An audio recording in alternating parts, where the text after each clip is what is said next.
2007లో నా మొత్తం ఫ్యామిలీని పిల్లలిద్దరిని తీసుకొని బోత్కు పోయి అక్కడే ఫారెస్ట్ గెస్ట్ హౌస్లో 5 రోజులు ఉండి ఆనాటి ఉమ్మడి ఆంధ్రప్రదేశ్లో చనిపోతున్నటువంటి గిరిజనులు ఆదివాసీలు వారిని పట్టించుకోనటువంటి ఆనాటి రాష్ట్ర ప్రభుత్వం యొక్క వైఖరిని ఎండగట్టాలి, మనతోని వీలైనంత వాళ్ళకి సహాయం చేయాలన్న ఉద్దేశంతో 5 రోజులు అక్కడే హెల్త్ క్యాంప్ పెట్టడం జరిగింది.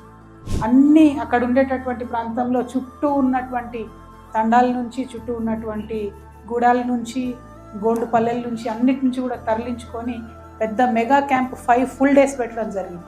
చాలా అద్భుతంగా అక్కడ స్కూల్లో డాక్టర్స్ కానీ, టీచర్స్ కానీ, బజార్ హత్నూరా మండల్లో కూడా చేయడం జరిగింది. అయితే ఈ మాట ఎందుకు చెప్తా ఉన్నామంటే ఆనాటి తెలంగాణ దుఃఖం అట్లుండే.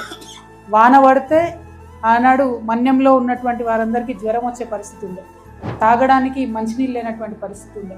సో అందుకనే పిడికిలు బిగించి అందరం కొట్లాడాలి అని ఒక ఐకమత్యంతో, గుండెల నిండా పట్టుదలతోని ఆనాడు ప్రయత్నం చేసింది.